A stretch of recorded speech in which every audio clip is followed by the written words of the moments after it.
Magandang buhay sa lahat, super close sa Lizken. Nag-update ng photos, nina Enrique Hill, at Liza Soberano.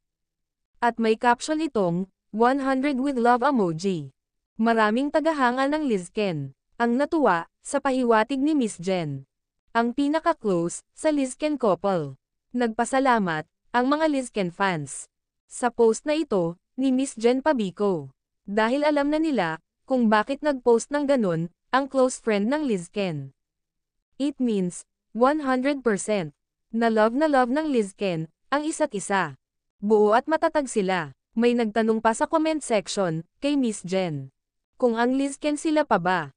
At hinartan iyon, ni Miss Jen. Kampante ang Lizken, sa isa't isa. Samantala, Enrique Hill update, with the cast, and crew, of his second movie, in Taiwan. 10th day of shooting, ni Enrique Hill, sa Taiwan.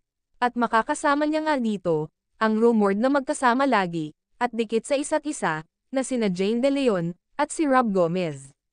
Good luck sa project niyo guys, individually.